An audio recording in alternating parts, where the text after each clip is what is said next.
hello and welcome to episode 3 of Keep on CyberTruckin. My name is Eric. We have Chase and William here, and we want to kind of just talk some Cybertruck, but also dive into some other news around EVs, technology, all type of stuff. But first things first, I wanted to talk with William in regards to the big news that happened, about a week ago? Week and a half Yeah, ago? well, it's actually I think about 2 weeks ago. I finally got tapped, and my opportunity came up to go and lease a Rivian R1S. So now I'm in the unique position where I have both a Cybertruck and the R1S sitting in the driveway right now. Nice. And you actually went um, on a road trip with it, right? Yeah, I just literally this morning just got back. We drove from Fontana, California, up to Las Vegas, kind of the south end of the strip. So once you hit Vegas, you're in Vegas.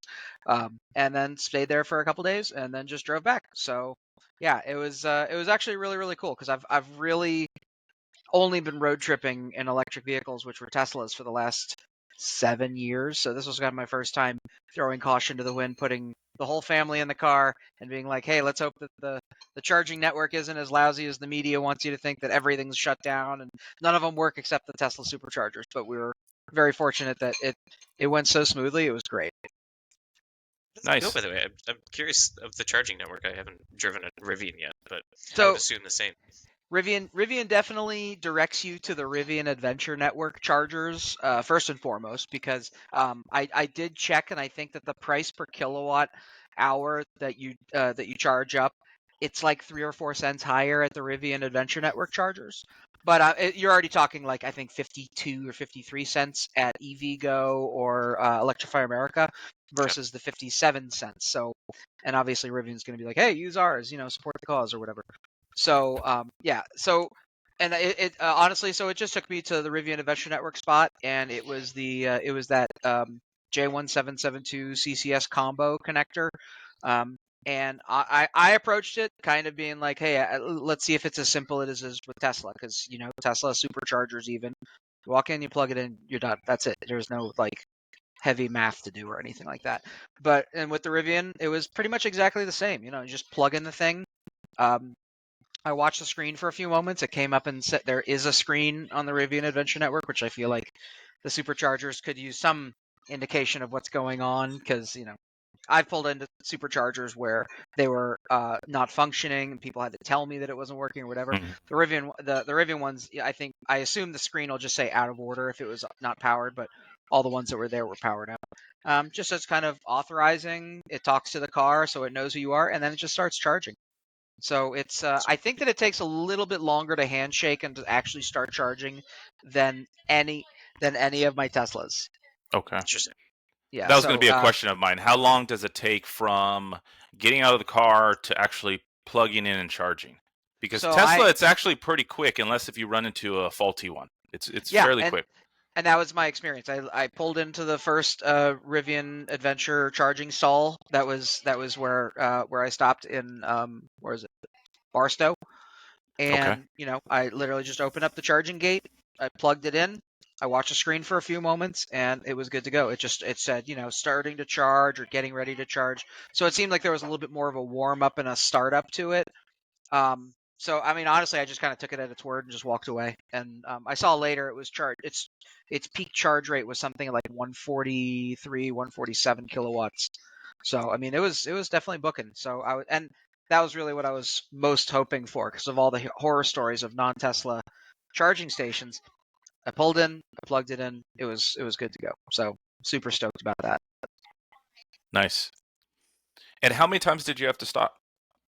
I really only stopped the one time. It was Okay. I mean, I charged the car to 340 miles. One thing I definitely noticed that Rivian. I know that some places talk about how the Tesla, the estimated miles is not really something you wanna stake your life on or whatever, because it's very fuzzy, the efficiencies and whatever. So I kind of came to accept that, like, okay, electric vehicles are just the percentage is better to Mm-hmm. go off of than the projected miles.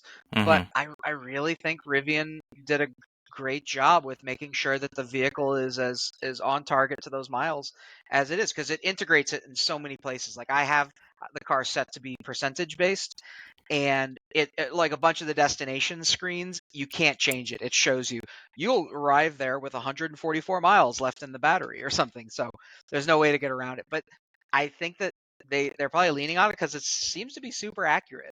I Good. drove a bunch of the way to Barstow, charged up there. It wasn't even necessary. I think I could have made it from my house all the way there, and it told me it would have been like, you would have been at like 2 or 3%, and it probably would have been right. But I believe in the Tesla's usually lying to me whenever I use the mileage. So I'm like, no, I'm definitely going to stop to charge. But I didn't need to. It didn't seem like it. And the charge was maybe 15 minutes. It was another super quick, easy charge. And you said you get how many miles on a full charge? Oh yeah, 340 miles.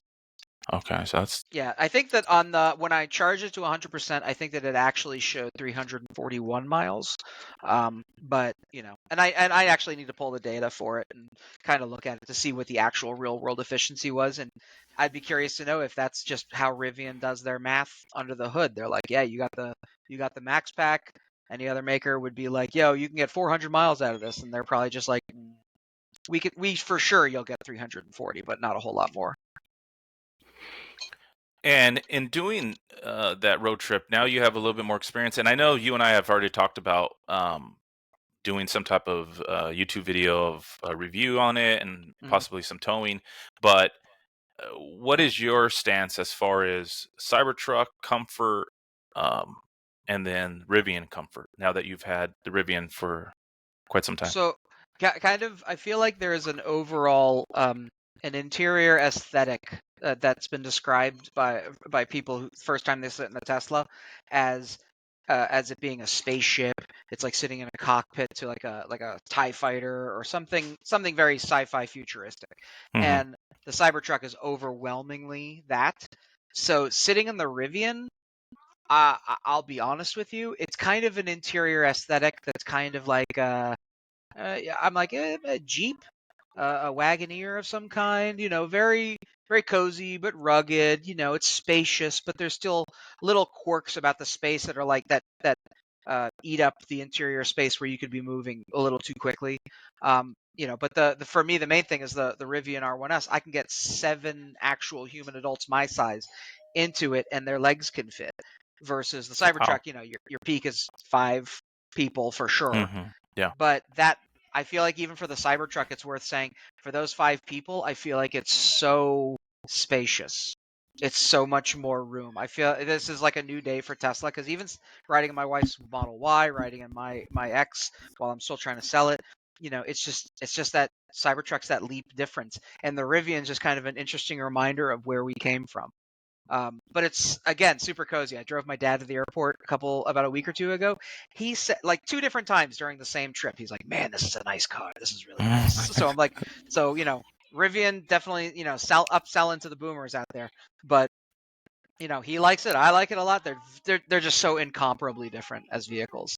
But, the Rivian I could get more luggage space into, and the CyberTruck, you just got all that vault space. So Yeah. So here's a question for you, because I know I saw this week someone was particularly talking about how the CyberTruck is surprisingly a really great family vehicle, not just a utility vehicle. So how would you rank the R1S, CyberTruck X and Y on a scale from 1 to soccer mom? Scale of 1 to soccer mom. Okay. I like that. Well, I like that, Chase. I'll put CyberTruck at number 1. Really? Okay. Because if you're gonna say family friendly, okay, well you also have to be like, okay, how big is this family we're talking about? Because I mean, like I drive around with my folks in the car sometimes. I need a 7-seater. But if you're just like 4, 5-member family or something smaller, who knows? I feel like it's kind of it's kind of that that APC, the armored personnel carrier, but for your family. And the Vault, if you stop thinking, keep telling people, like, calling it the CyberTruck does it a disservice, because as far as your imagination is concerned, if you just think about it like a car with the features that it has, don't clump it into a truck, don't put truck nuts on it or something like that. Keep it like just get in the car and see what you can do with it. I think it's a great family wagon. So I'd be like CyberTruck #1. I just, from the power options to everything to the pure cargo space of that vault. I mean, Yeah, come on. yeah, yeah. And plus, it's like, it's enormous. Your family is probably like, until we see some like crash testing videos, I feel enormously safe in this 7,000-pound beast. Same. I have no experience with any accidents, so I couldn't speak on it. Nothing major, at least. I'll say second rank would probably be as far if we're heading towards the soccer mom realm. I'll change it up at the end. I'll put the Rivian R1S rank 2 because I think that it's still a little bit more rugged than it is actually utility in the sport utility vehicle, as opposed to a lot of other vehicles that are not. Calling the Model X a sport utility vehicle kind of strains the imagination. But the Rivians are built with people who are genuine adventure-minded, off-roading, camping, whatever. That's on their mind, and it's not. I mean, it's not really. I think that there's nothing really feminine in the interior of the car. Not that that's a selling point for the soccer moms, but I just think that it's a little bit still, even a bit dated in design. It really is, but it's nice. And then I'll say soccer mom.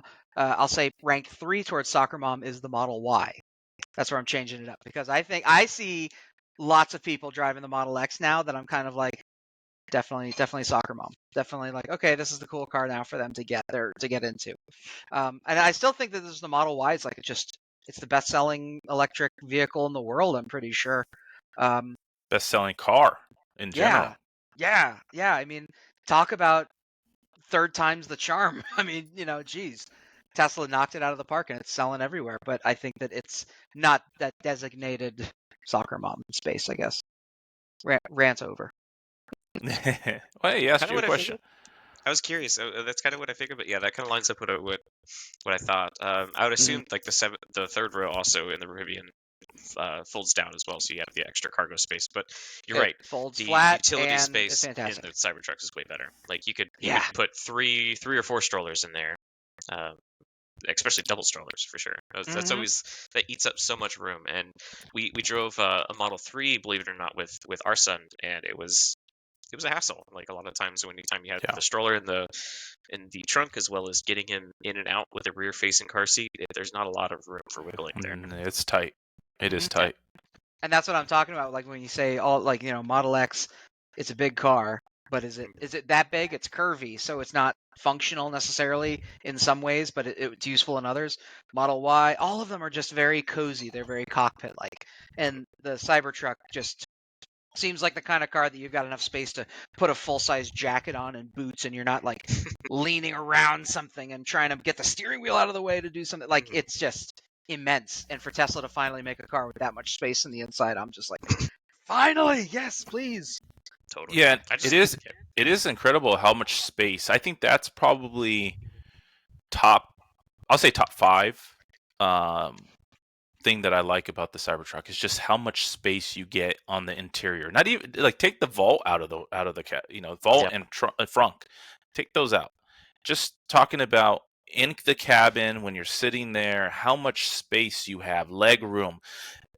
I'm 6'2", so I like to sit a little bit further back, but yet my kids in the back have plenty of space. I mean, we've gone camping with the towing trailers. I got 2 dogs in the back. I have 2 kids in the back. We have bags, and it's crazy how much space there is. Yeah, it's fantastic. I think that they made the other cars to be to have a longevity to them that wasn't controversial. There's you can still get inside of a Model S and be like, this is nice, this is really nice. But I think that people started butting into the problems of, okay, this is cool, but like I carry a bunch of luggage with me, or I'd rather not have to go into the trunk for certain things all the time, or whatever. And I think that the CyberTruck, once everybody kind of drops that idea of it's a truck, it's a Chevy, it's a Ford, it's a Tesla CyberTruck, get that out of your head and just approach it the way that it is. It's kind of this weird mix between this DeLorean meets the APC from Aliens. It's crazy, but like get in it and drive it because it'll sell you on it. I think that that's the cool thing. love the space right as you get in the middle, down on the floor. That little like kind of cubby space is perfect Oh for yeah. a backpack or like a diaper bag or Mm-hmm. you name it. Having Mm-hmm. access to something like that is great. And it's kind of funny too because the Rivian, the R1S, and I believe the R1T has that same little spot in the front. I'm like, yes, all manufacturers need to start doing this. Stop giving me a console that takes up all this space and forces me to just have a glorified cup holder. Like, let me put a backpack. Let me put, something down there. 100%. No drive shaft. You have all that space. That's what it is, right? That's what's creating all that space for us. Mhm. Okay, well, moving on to the next thing, I wanted to, I guess I could give an update on my truck. So I dropped it off today at Tesla service. So I've been actually extremely surprised and impressed on how quickly they were able to receive the parts. I had to wait longer for the appointment than I did for the parts. So I got into the accident on a Saturday. By that Wednesday, I called them because I when I got in the accident, immediately, like as soon as I got home, I sent a picture to service in the app. Sent a picture of the accident. These are the parts I need. Get working on it. Responded quickly and said, "We're on it. Sorry that happened. We'll get those parts for you."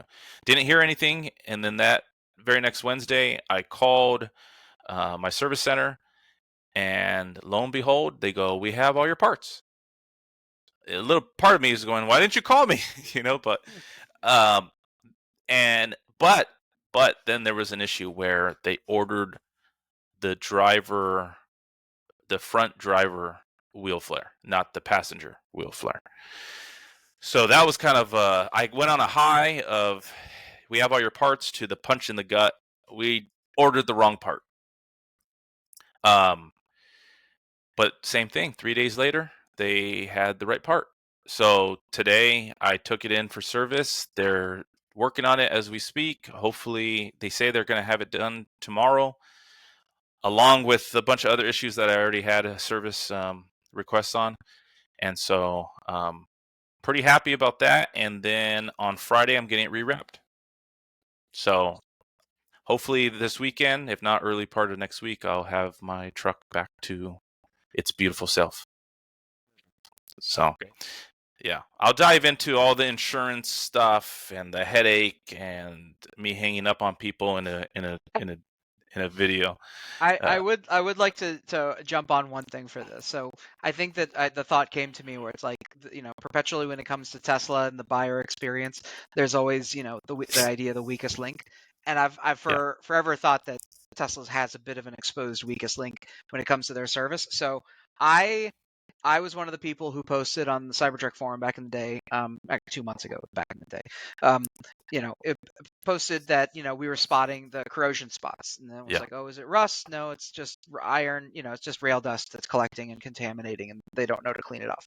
So I've had a service appointment opened with Tesla since right about when I discovered it. So it was like right after delivery, probably within a week. And I've been waiting for them to actually try to service the vehicle to address the corrosion thing. And the funny part is they had an appointment for me for the 18th. I was supposed to drop it off and then go on this road trip. So I did. I dropped it off the vehicle. But when I got there, the manager comes out to me and says, "Hey, so I still don't have the equipment to correct what needs to happen." And I'm like, okay, but like what's really needed at this point? And it sounds like they ordered like a body panel or something, and I'm like, I'm not sure I needed a body panel, but let's see where this goes.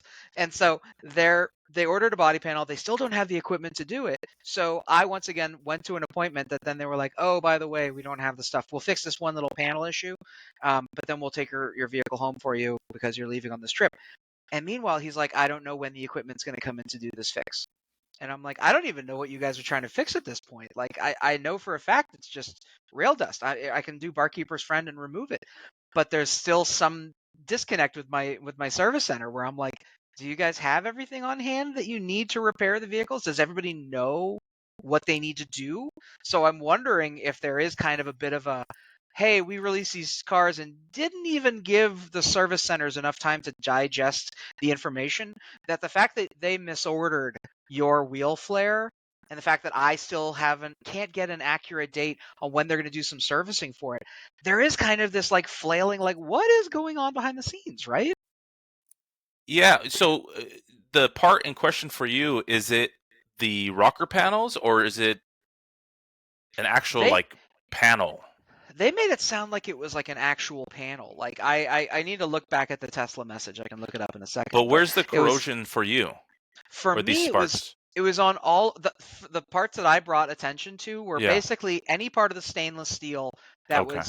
was upright, or sorry, kind of parallel to horizon or close to Mm-hmm. it, because Mm. it's anywhere that the rain was accumulating back in February when it was raining a lot, was kind of bringing out that rail dust corrosion, where it's really just contamination, just kind of just stuck to the metal. And we know that because everybody's been able to remove it with Barkeeper's Friend or some sort of iron, removing agent or something. I'm sorry, rust removing agent. So, but still, I'm like watching them be like, okay, we ordered this part and we've also need this equipment. And I'm like, what equipment do you need? Like, what? I can Yeah. go to Target and get you some Barkeeper's Friend, guys. We can do this, So it just seems like a little, again, one of those, like, here we are towards the end of March. And people, I think, are just now after MKBHD, which, I know we were going to talk about MKBHD. I feel like it's the first time that I've seen one of these reviewers, a really big name reviewer, be like, "Oh yeah, by the way, this thing doesn't have autopilot yet."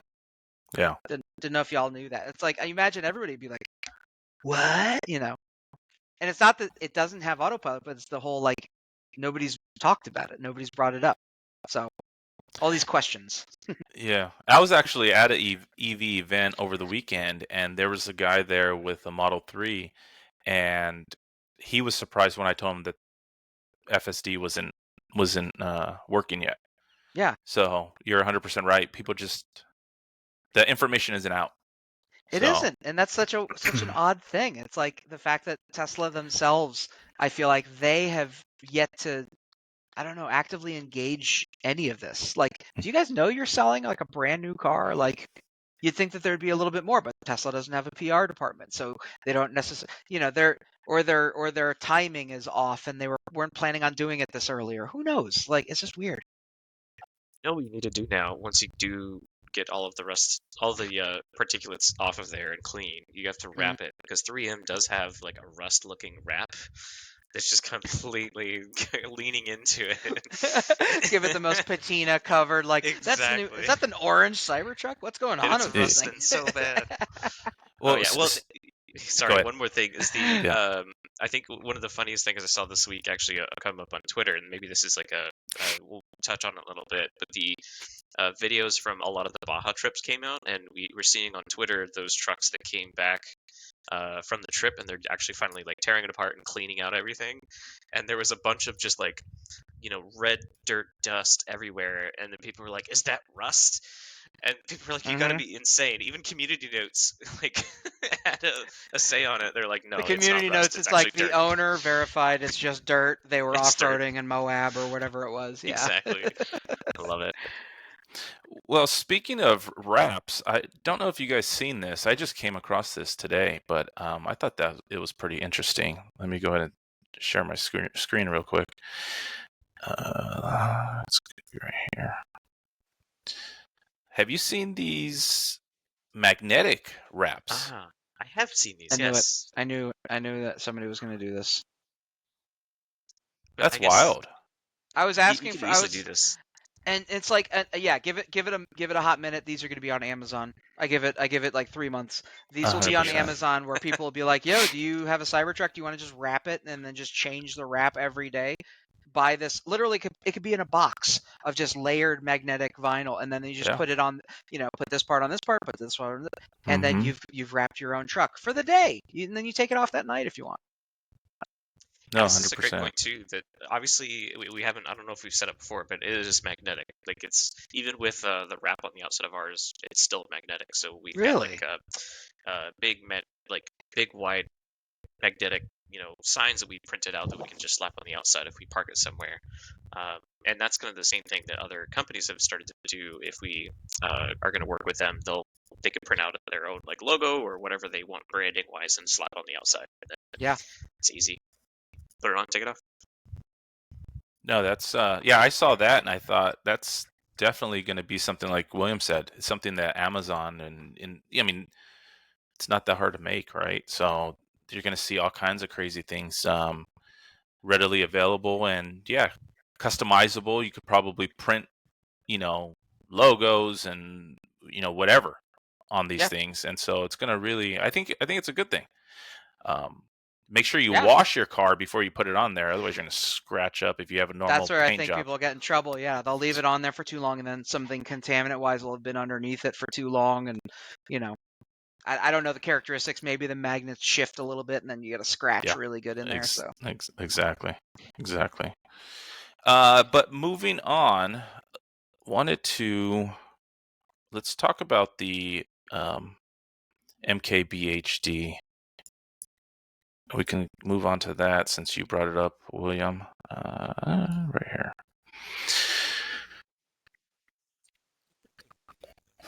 It definitely got a lot of views, and it went up the chain pretty fast, as we know that even Elon Yep. commented on it within the day. yeah, Yeah. I think it's worth it's an interesting thing that MKBHD. If you want to know the kind of sway he has, this is now 2 separate EV makers that it has gone up the chain to executives, where somebody then reaches back out. Here's Elon, and then there was somebody at Fisker that reached out that also was like, oh, well, sorry, it shouldn't be like that, and blah blah blah. And he's like, these are the cars we get to review. You're selling them like this, so. And this is the Well, same thing that they say to Fisker and to Tesla. It's crazy. well, the craziest part to me is the fact that you're sending a vehicle to him, right? You would think they would go over that that vehicle. They'd have They don't send it. That was so part of my experience has been with renting. I've got two different periodicals, magazines, online, whatever, that have rented my vehicle for doing their own testing. And one of the things that the both groups said was that Tesla does not provide these vehicles. These are the only way we can get these vehicles. If we want to review a Tesla, we have to find an owner who got it early enough that we can do a review on. And I think both for Fisker, because it was through a dealership, and now this vehicle, which I think is was a loaner rental or something like that, because this didn't come from Tesla.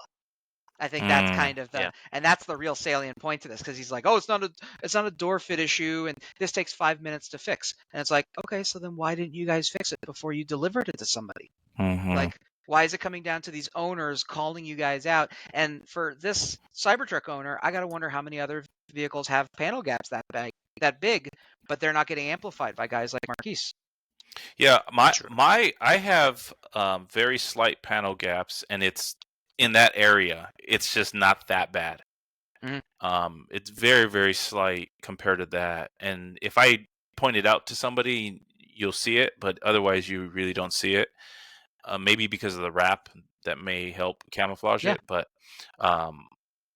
so I sympathize for that gap, but at the same time, mine is nowhere near that bad.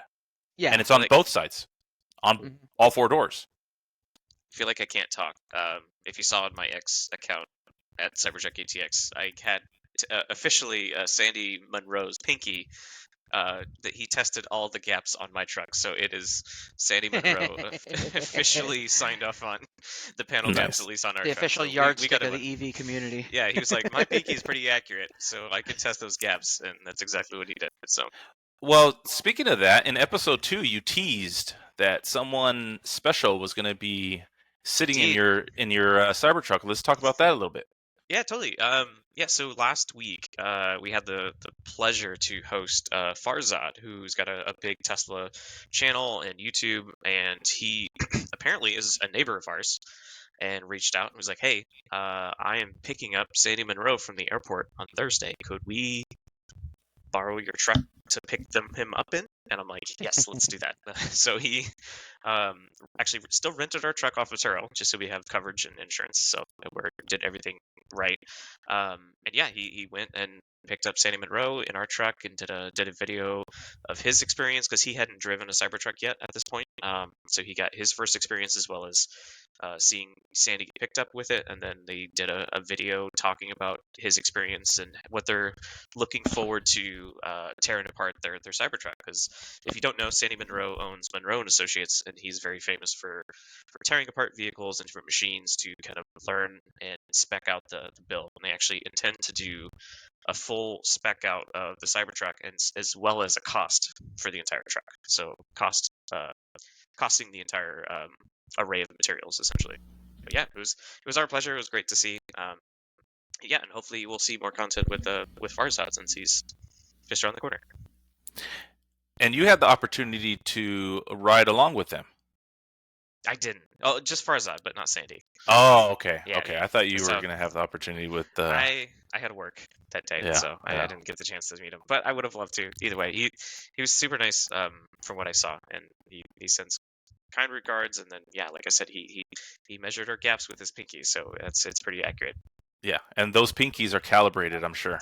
It is. I'm sure if you take a calibrator to his pinky, you get pretty accurate. accurate measure. Classic, isn't this that classic joke about like the lengths that Americans will go to avoid using the metric system? Like, that's about 8 or It's 10 about- Munro pinkies. It's about a pinky and a half. It's a pinky and a half. That's funny. I love That it. is- But yeah, super exciting. Well, that's a cool experience, and happy that he was able to sit in your. It's like when you meet a celebrity, and like you see these teenage girls, and they get kissed by Justin Timberlake or something. Like, I'm never washing my face. I hope you never wash that seat. No, You the just seat leave is- the leather still has his patina. Yeah, exactly. You're going in there every night just smelling it. Alrighty. Sandy's cheeks. Yeah, But yeah, exactly. I love it. Okay, next thing, a big news that happened in the last 24 hours, 48 hours, something like that, is there's a new update. Yep. And we wanted to kind of go through that and show kind of what they pushed to our Cybertrucks, or pushed to your guys' Cybertrucks, because I don't have it yet. But So yeah, mine's actually on a rental right now. So I let our client know that it was like, hey, there's an update. If you want to update it and play with it, you're more than welcome to. So I'm sure he did. But yeah, some really exciting things. Two of which my exciting ones are the auto wipers. I don't know why they didn't ship it with it, but now we have it. That's fine. They were probably my biggest gripe is how the wipers were working before now. So I'm excited to get my hands on that, as well as the rear passenger headphones.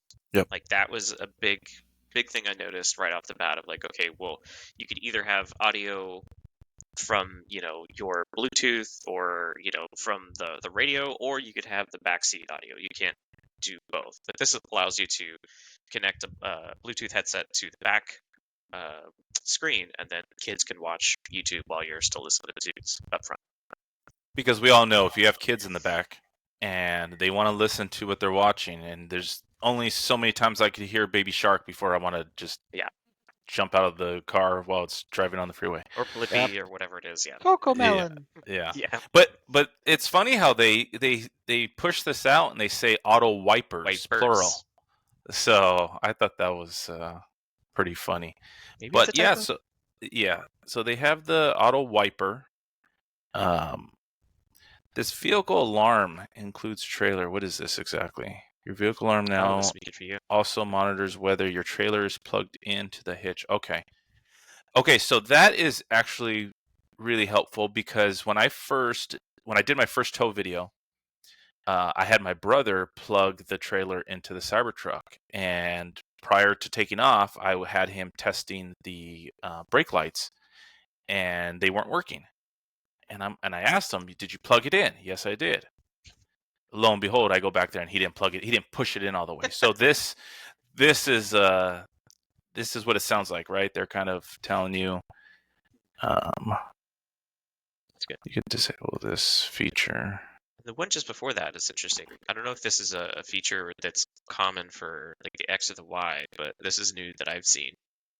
So one-time charging limit option. So in the case of, let's just use Will, your example from California out to Vegas. You could choose to not have like multiple charges along the way, but like one large charge.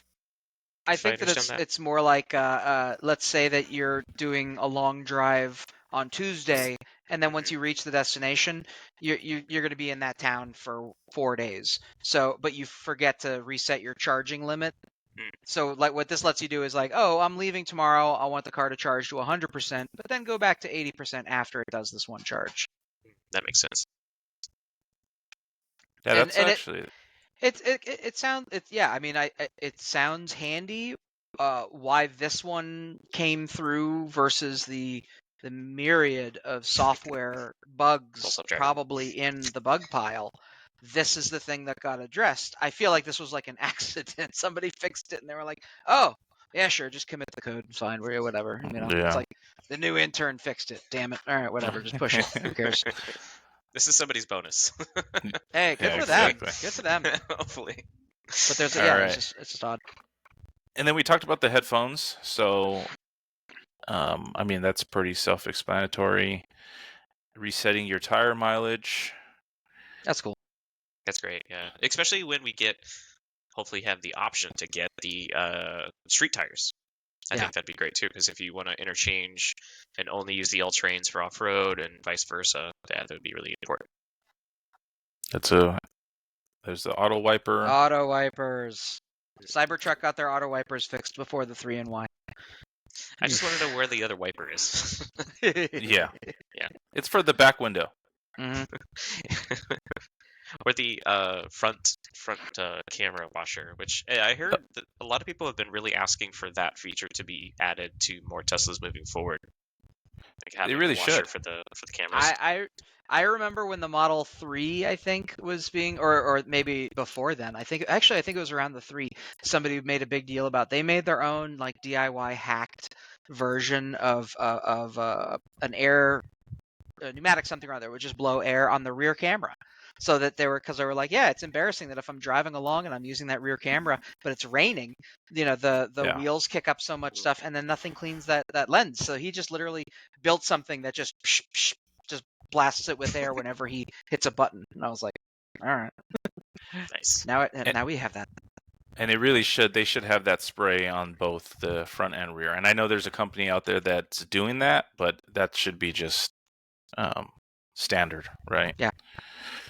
But I mean, that's a whole other topic, right? Things that should Yeah. be standard that aren't. But Well, I think it's interesting that we saw right after the Cybertruck release the Model 3 update, and that I think is setting a precedence that they're willing to kind of go back and retroactively add some of the newer features like the screen in the back, or the interior light accents to vehicles moving forward. Which is another topic. I don't know if we didn't mention it, but I'm kind of very curious to see what the Non Foundation Series CyberTruck is going to look like. I was looking through the Foundation Series bullet points today, and they also mentioned the premium accessories are included. So we get like what the bottle opener.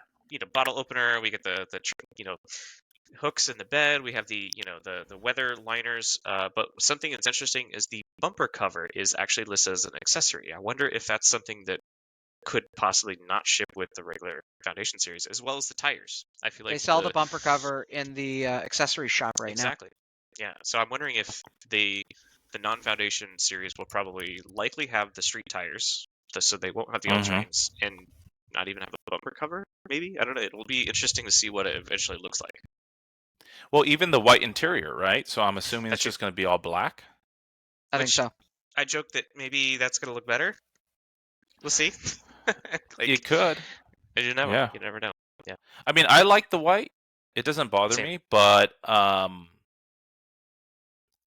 would have probably preferred something other than white and non-black. I don't know. Maybe go with like some type of carbon fiber look, or I don't know, something. But the white doesn't bother me. I mean, but yeah, I've had that question from people a lot where they ask me, oh, this is the Foundation Series, and I go yes, and they go, well, what do you get when you don't get Foundation Series? And I go, we don't know. Whenever they stop selling it, we'll know. I think that I still think that with the advent of V12 full self-driving, I think that it's not unreasonable that by mid-year, if V12 gets out there and really kind of turns some heads and helps them put more confidence behind full self-driving, I think that they're gonna solidify a price increase on the full self-driving, or there'll be some changes along the Yeah. way. I think there, Yeah. but I it's funny. I think, and also I don't think that I'd fully realized that the site because in MKBHD's video he mentioned that the Cyber Beast, the headliner above the steering wheel and the whole console, it's Alcantara on the Cyber Beast, and Yeah. then on the all-wheel drive, it's that plastic kind of ventilated look stuff. And I'm like, I would really hate it if when the Non Foundation series come out of those. I'm curious to see if that would change. Like Possibly. is that a Foundation series only, or is that something that then gets unified into the Cyber Beast? It's like I feel like I've owned enough Teslas to the point where it's like some people are going to have some rose-colored glasses ripped off their heads really quickly when they start doing the Non Foundation series. Totally. Well, 100%. It's always that thing where, I mean, I remember when I was one of the, I don't want to say first, but in the first few months taking delivery of my Model 3, and it was quickly out, soon after, 6 months later, 9 months later, it was like there was already like all these new upgrades and things that were put into the Model 3 that I didn't have, and it was cheaper. Yeah. And I'm going, man, but that's kind of the cost of being an early adopter, right? Is you're getting, I keep saying it, you're getting unfinished product, I think. Yeah. I think a And lot of not it's still that refined. it's that early access beta that Steam and Epic Games like doing, where they release the car and then they're like, oh, here are the things that we were planning. Here's the things on our roadmap that we were gonna fix. We fixed like 80% of them or 30% of them or whatever it is, but here's a new patch. And then then they pivot somewhere along the lines, be like, oh, actually we're gonna get rid of the multiplayer, but we're gonna really focus on a bunch of these other things. So it seems like they kind of, Tesla does that a fair amount. They pitch something and then they even kind of go through the motions of trying to sell it, and then they find a reason to either keep it or replace something else with it or get rid of it. Like I think of the quote unquote $35,000 Model 3 that everybody bemoans. It's like, it sounded like Tesla tried selling a bunch, built a few, and then they were just like, the interest isn't there for us to keep doing it. But there's a lot of miles to cover between now and January or whenever they start selling non-Foundation series. I think that it could be very sad, or it could be perfectly fine. Who knows? A lot more celebrities to deliver to. We also saw Steve Aoki got his this week. Did he really? Yeah, he was tweeted out by Elon as well. So that's what happens when you're a celebrity, right? But I wonder if they're getting preferential treatment, or if they just had reservations like we did since day one, which is still plausible. It is. I doubt that's the case though. Was it, there was one news story. There was like a person, somebody was like, suffering from cancer treatments and had a Cybertruck reservation. Tesla. The article was something like, Tesla pulled some strings and got him his Cybertruck before he was supposed to. And I'm like, okay, so if this is to be, I mean, that's great goodwill, but it's like, if that's to be believed, it's like, so it isn't a straight out of the shoe deal to everybody. It isn't just, oh, your truck came up, we'll sell it to you now. It seems like there's other limiting factors. What, is somebody posted that they made 1,000 Batteries. Cybertrucks worth of batteries, like last week. And I'm like, okay, but if we're doing 1,000 a week, why haven't we seen that many vehicles on the road? Why aren't we hearing about VINs reported in the 9 or 10,000s? Right. Yeah, I think the highest VIN that I've seen was like 3,700, something around that range.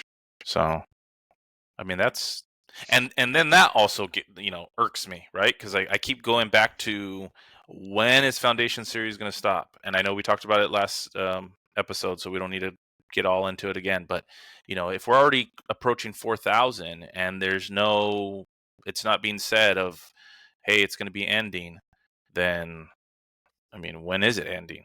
I think it's going to get into I 50? think so. Do we know? We don't know. Yeah.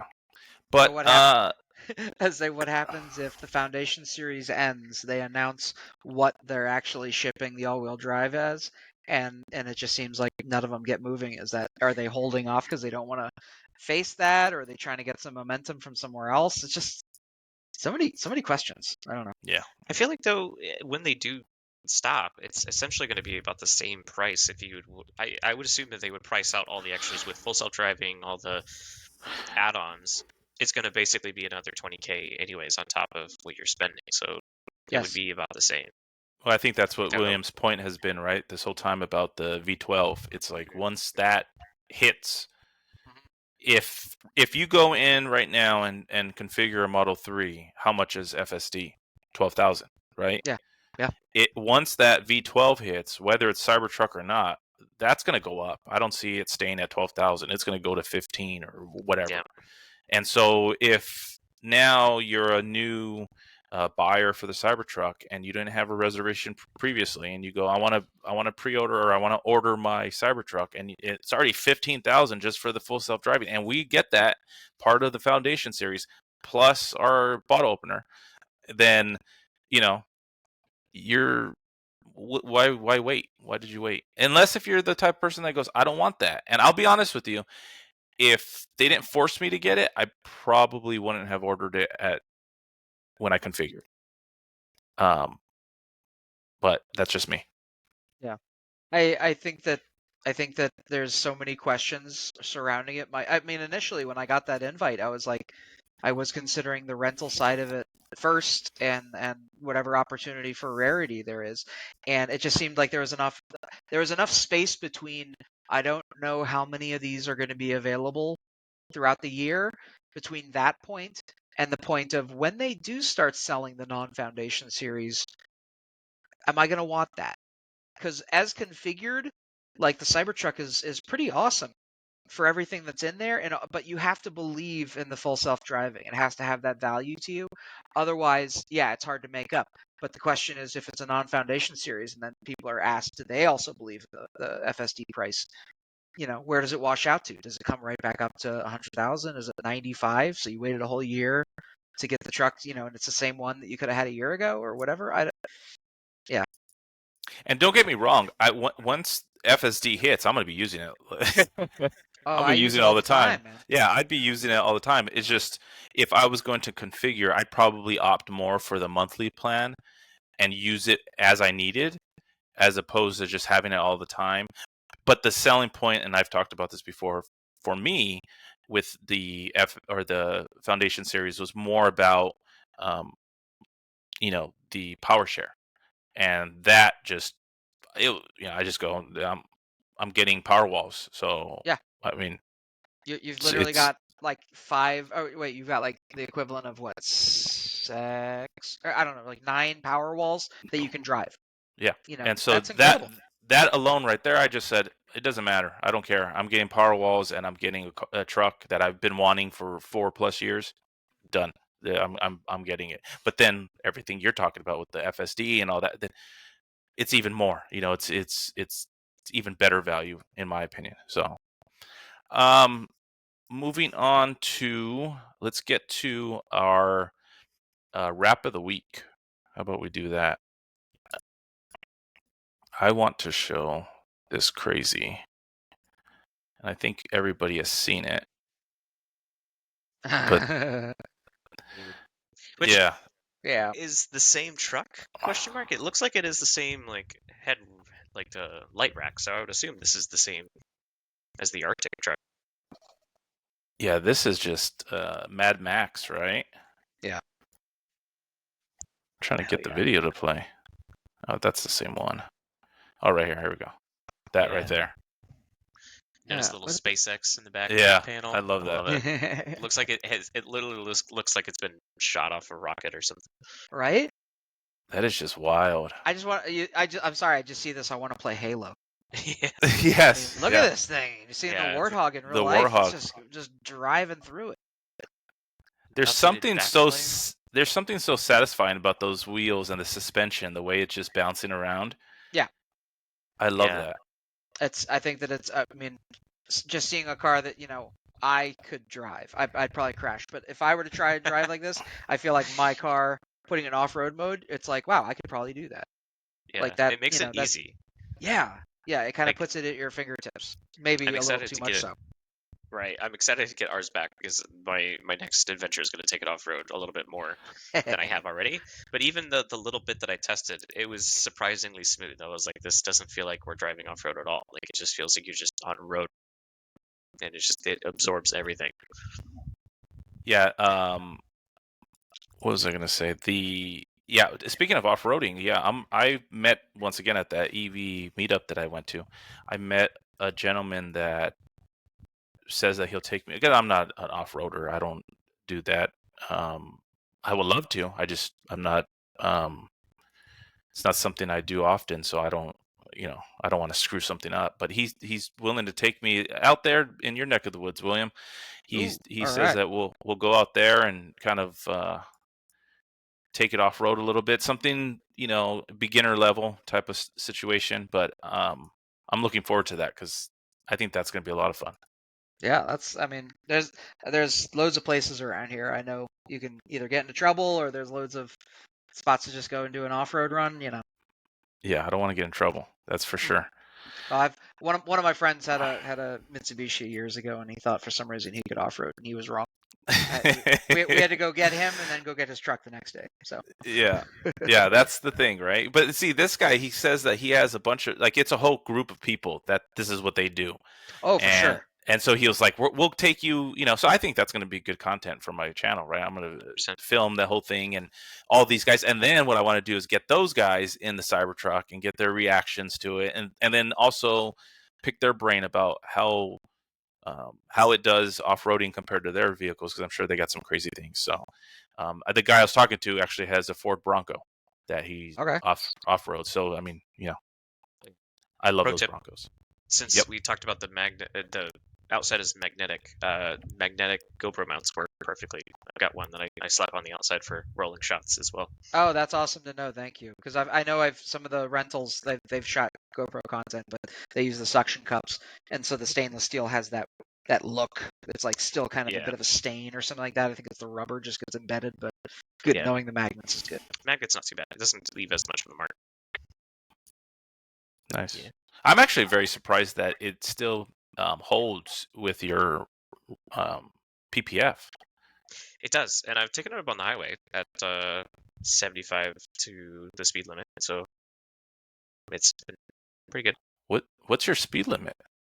It's Texas. I mean, 85. No, I know. Well, technically it's 85 because in Texas we do have the beta version of the insurance, like Tesla's insurance. They calculate all the data and excessive speeding starts at 85 and above. So if you keep it below 85, you're not technically speeding. But yeah, we can actually. I've got some more insurance or news that we can talk about maybe next time. That would be interesting, specifically. Yeah, and then maybe next time I can dive into some of my insurance situation. Exactly. We could just do a half hour of insurance. Just Tesla insurance. I don't think California. You don't have the data, right? The beta where they are calculating your data in real time, right? You don't have that? Okay. No. Yeah, I don't think they're allowed to. No, you scared the crap out of me when you sent that message about them increasing your premium. Yeah. I immediately was like, wait, I think I read somewhere they don't do that, and then I went in my app and I'm, my fingers are going crazy because I'm trying to find that. And luckily I found that. Yeah. I was like, okay. TBD. If you guys know some good insurance for Cybertrucks, let me know. Yeah, I know. Seriously. I might be shopping. I'm been fortunate with USAA. They've been that's a good one. The best every single time I've ever looked. So if you've got a connection through there, it's a great way to go. I might too. Yeah. Yeah. I know William. So let's get into the what were they thinking, because I think this is pretty cool, but also crazy.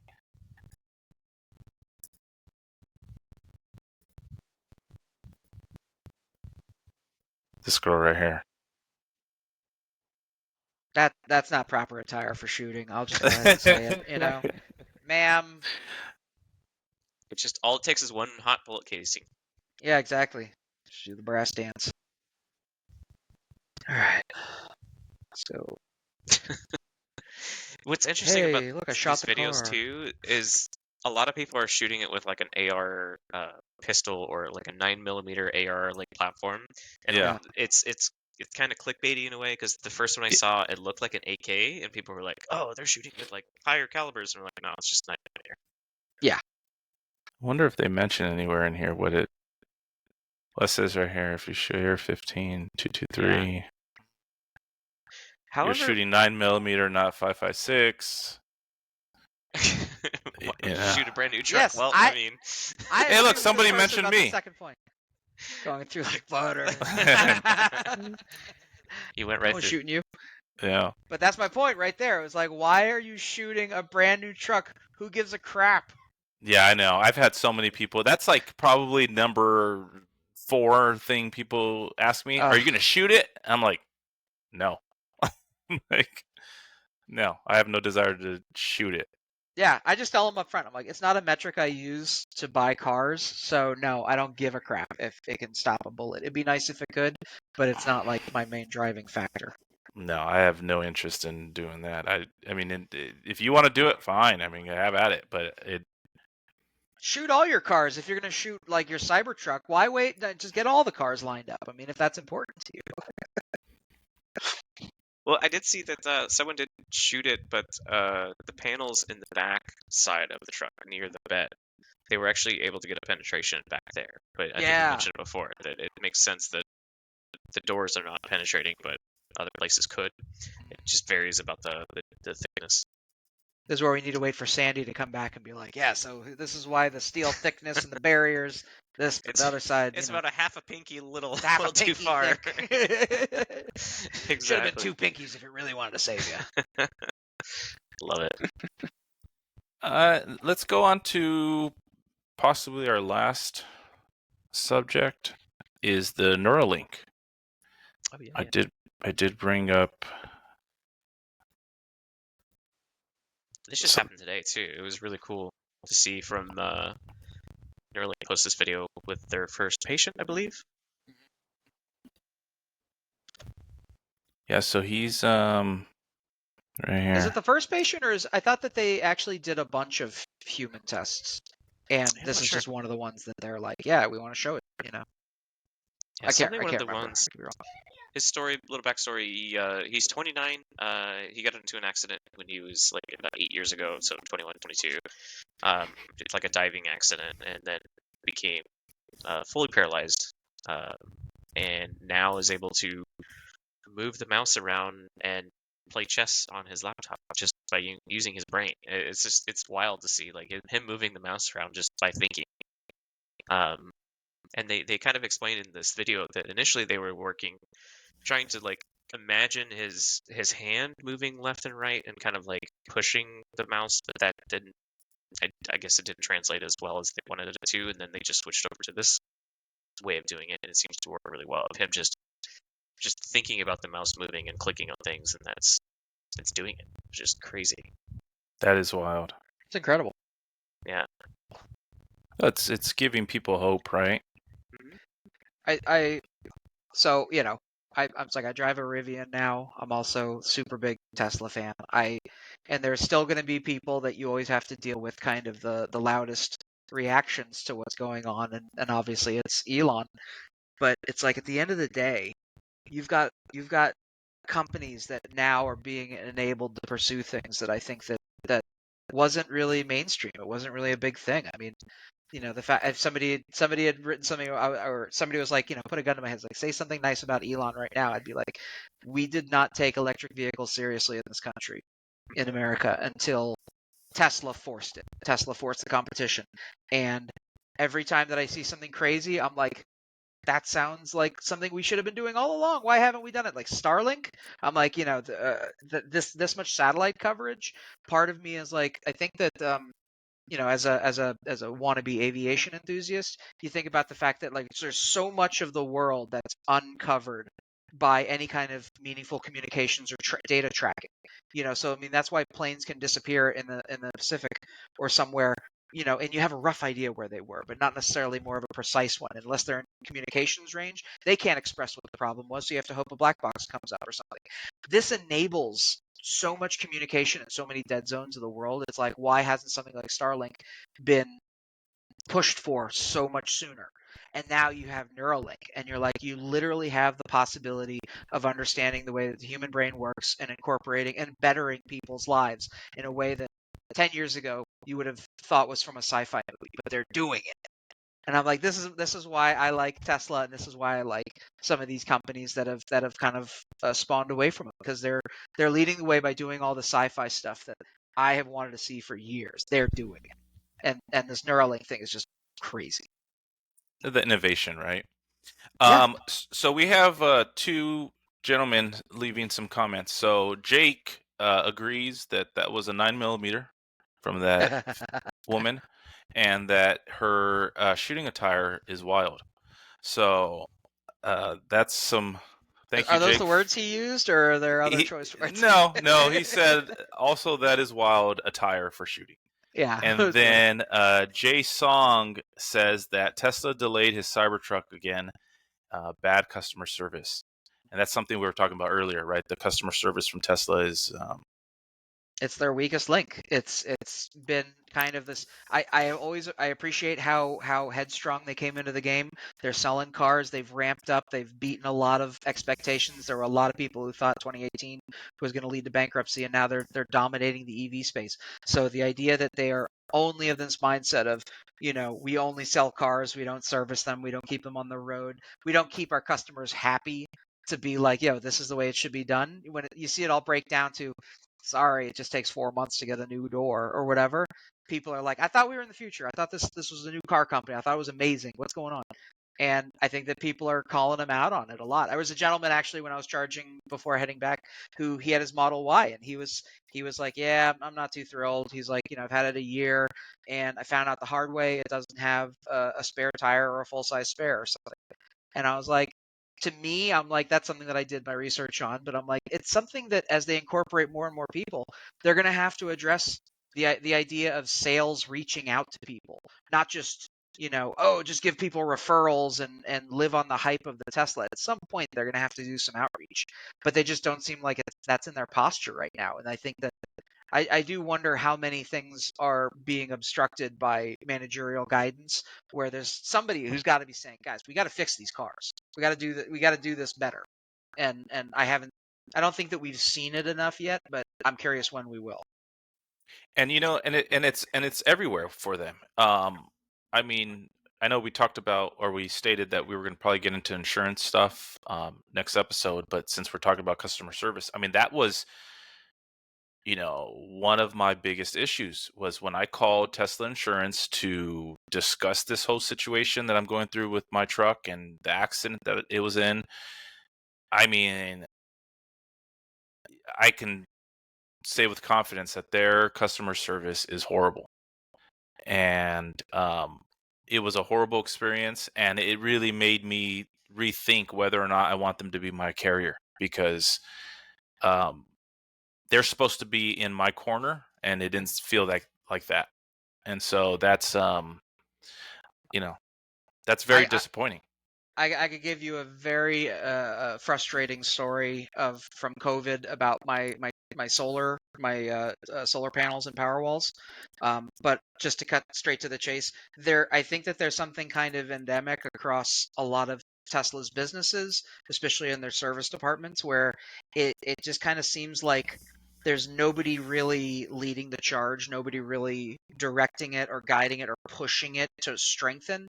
It just seems like the loosest strings of a mop, just kind of catching things along the way. It seems like, oh, this guy made a lot of noise on Twitter, we're going to talk to him. Or, yeah, you spent your 4 weeks waiting for a new high voltage battery, we didn't communicate anything about it, but hey, your car is fixed. Which, by the way, was my experience with my Model X when the high voltage battery died. It sat in a service center for over a month, and I got no communications until one day, hey, it's fixed now. So I just think that at some point they're going to have to realize that being the leader in this kind of space means there's going to be some hand holding, and there aren't enough people trying to hold hands. It just seems like empty email boxes that you correspond with most of the time. And Jay Song is also commenting.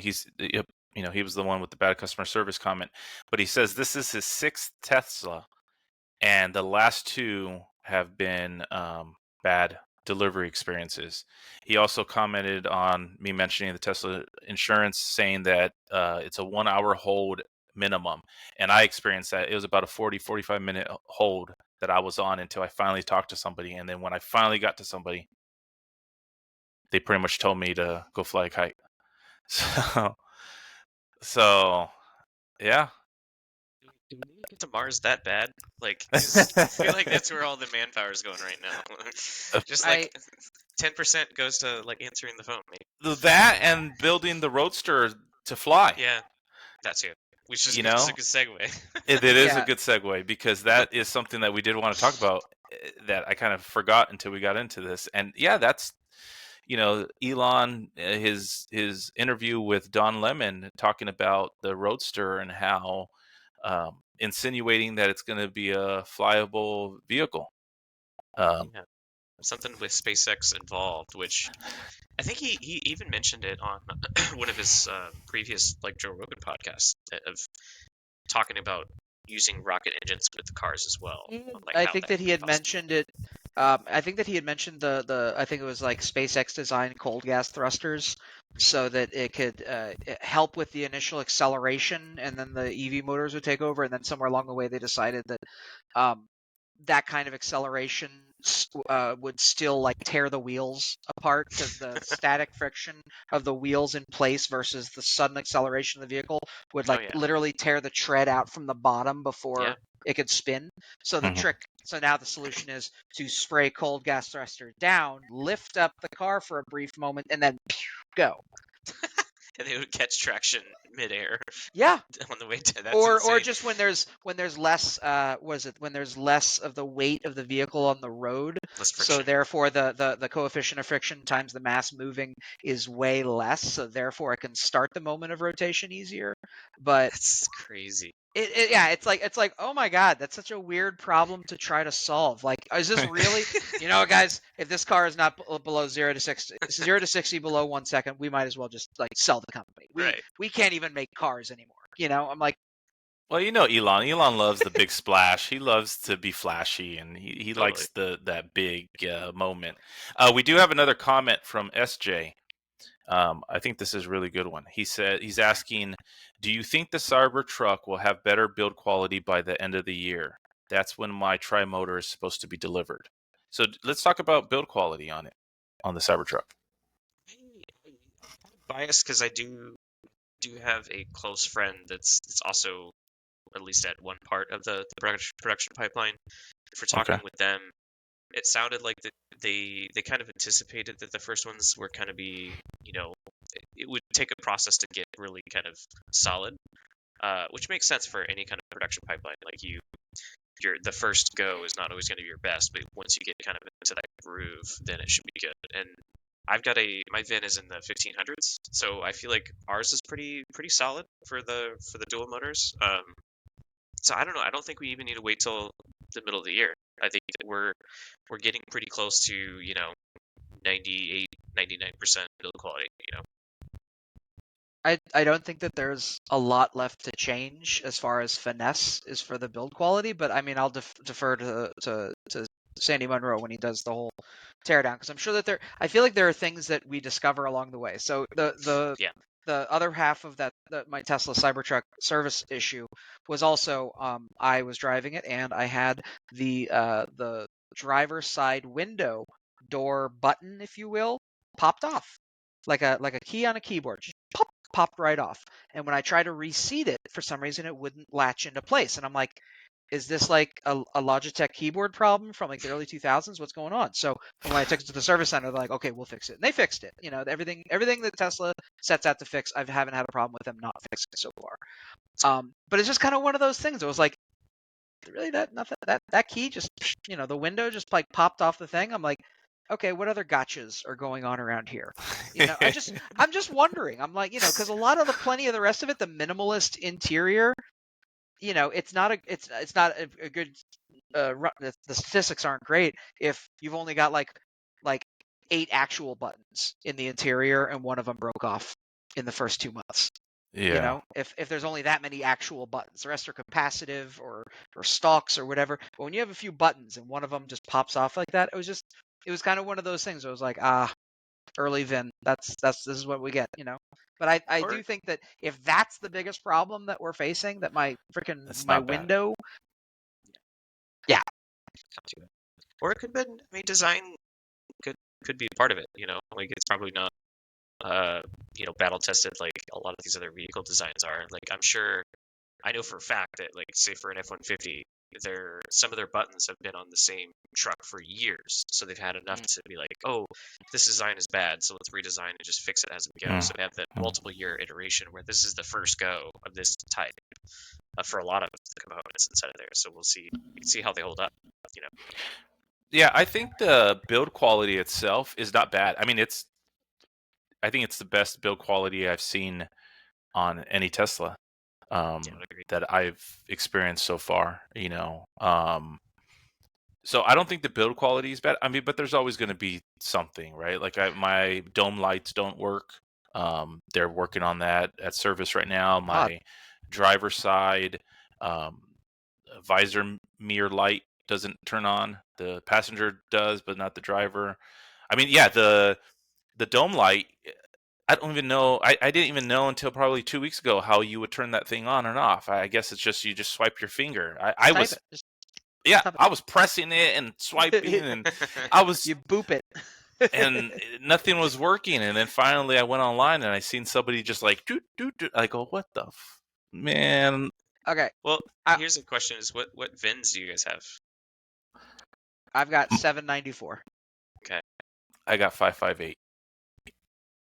Interesting, because I haven't experienced any of this yet. So if take that for what it is, between 5 So and in that, 700 and 1500. yeah, So here's and this is again kind of the conundrum that is Tesla. Here we have 3 owners, and I would think that all of us in the last few moments we gave an 80 to 90% or better rating to the build quality. Like Mhm. I have no qualms. I feel like I could take my truck and go drive off road in the next. I wouldn't be worried about things flopping off it. It's not Casey Jones putting it back together. I feel good about the build quality. You guys seem to as well. So how is it that the story is out? Like everybody's like, oh man, is the build quality going to improve on the Cybertruck? It's like, isn't that kind of a weird take that everybody's impression is that there's a build quality issue that needs to be addressed? And shouldn't Tesla be the ones to say something about it at this point? Because Elon said something. Apparently, the Marquise's review required only 5 minutes of service, and they could have fixed it. My window probably only took 3 minutes of service. And yet there's this notion that there's build quality issues. And Tesla is the only, and like we proud podcasting owners of Cybertrucks are the ones who are answering these questions. Why isn't it Tesla yet? It's so odd. because we do it. Yeah. I mean, But That's why. we're not answering. I figure No, we're just no. like, here's ideas. Maybe I know, it's but this. Who knows? that's like you said earlier in the podcast that they don't have a PR department, right? Because they Yeah. rely on they have Word of mouth. incentivized people on YouTube for years and years and years of referrals and I know they got rid of a lot of that stuff, but people have free Roadsters on their accounts and they're wondering when they're going to get them. My personal opinion, they're never going to get them. But things like that, so they're incentivizing people, influencers, to do their dirty work, Yeah. and to defend them and to make excuses or whatever the case is, and to debunk things. And I mean, look at me. I had no aspirations or dreams to ever have a YouTube channel. And the second I took delivery of my Cybertruck, I went, you know what I'm going to do? I'm going to start a YouTube channel and I'm going to show people that this is a real truck. Yeah. Nobody asked me to do that. That was just me. I'm all of a sudden at Elon's defense, and Well, so and I figured that you guys experience the same thing where it's like that first question. Somebody is like, the first interaction with a lot of people is like, man, this is the first time I'm seeing one of these in person. And I'm like, that's cool. I'll answer what I can, the best that I can, like we can here. But at a certain point, it's like you kind of need somebody to just be like, here's the way it is. Like I forget, there was something about, I think maybe the rear turning angles turned out to be actually an actuator upgrade or something. I think that other people from within Tesla have like kind of commented in passing certain things that should be like in a press release. When they talk Yeah. about the things the truck can do or whatever, it seems like somebody just mentions like, oh yeah, by the way, it's rated up to 3 feet of water. You're like, wait, what? Where's what? Yeah. And that information seems like it doesn't trickle out the way. It's like, Yeah. yes, Tesla has operated off of folks like us and other people online to help sell their cars. But if they still want to keep building this momentum to people outside, a lot of people don't watch YouTube. Hopefully more do, Yeah. but a lot of people don't. So Sometimes it doesn't work at scale. they're not That's getting kind of those the issue. answers. So then you have people who are like, oh, I hear there are build quality issues. Well, I'm sure you guys have already experienced it, right? Where people ask you, "What is this?" Yes. What is this? This is Yeah. the main question. And I tell them it's a Tesla CyberTruck. And they're like, this is a Tesla? It doesn't say T or Tesla anywhere on it. I'm like, yes, there's literally only one spot where it says Tesla on it. And I think that it's inside, I had somebody ask me, "What is it?" I go, "Tesla CyberTruck." They go, "Oh, where do you put the gas?" I swear. In the bed. And then her husband looked at her and he goes, "It's electric." And then she goes, "Oh, okay." So my point of that is even saying Tesla still didn't, Yeah. it didn't hit her, that Tesla is electric. Like she didn't make that correlation. I think that a lot of people still equate Tesla to luxury first. And then, it runs on electricity, Yeah. Wow. There's also a lot of players out there that are trying to short Tesla that want to see it Of course. fall. So I think that's a big push of the negative side that we see. Any kind of minor faults pop up, it gets exacerbated, but we don't hear about all the cool things. Like the wade mode, like you're talking about, is one of the coolest things I like to tell people. Like, oh yeah, you can like I show them the dynamic suspension, and I raise it all the way up, and like, okay, and then when it's already raised up, you can then pressurize the battery and then drive it up, and I show them where the water line is, and they're like, what? And it like just blows my mind. So yeah, no, it's definitely a mysterious vehicle that we all three of us know that people have a lot of questions. They want to ask things, and that's the reason why we're doing this, right? And that's the reason why we're doing it live, is for people to ask questions, and hopefully we're able to provide that information, and even possibly William running to his car, take pictures and video, and Yep. I'll send it to you later. Exactly. yeah.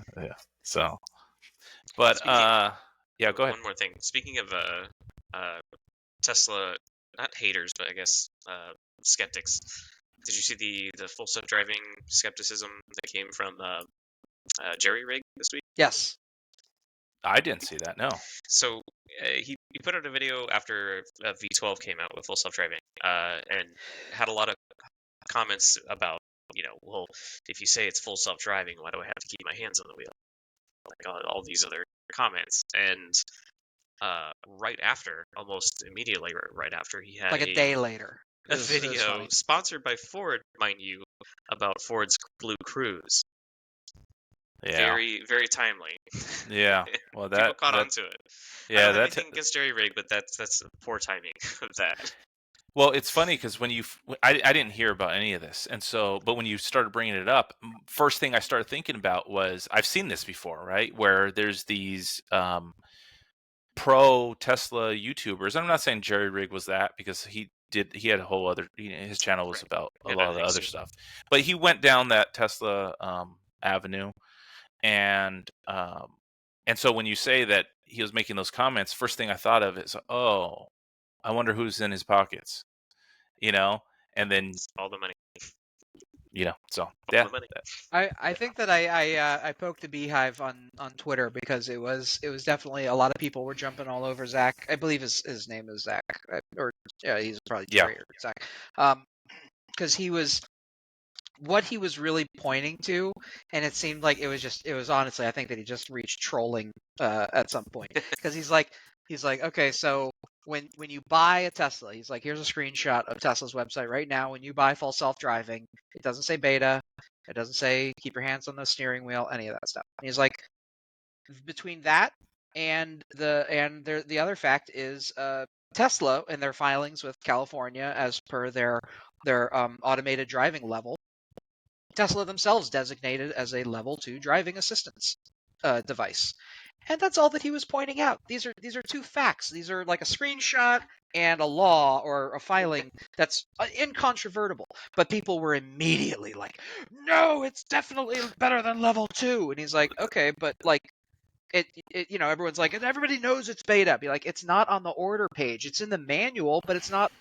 And so he was just calling out some very factual things that I was like, okay, yeah. Some people were like, yeah, he's just engagement farming by pissing off everybody. I'm like, hey, if he is, whatever. He gets some more viewership out of it, cool. But nothing he was saying was incorrect. Yeah. But it was infuriating Twitter Tesla. Just well, you know how that Tesla is. I mean, Twitter.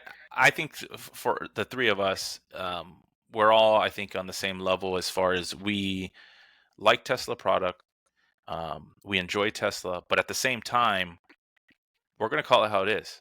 Yeah. And we're going to state the facts, and we're going to say this is what's wrong with our trucks or our cars, or this delivery or lack of transparency. I mean, we've gone on about power share hardware. I mean, so yeah, I mean, I don't fault him for that. But then when you see the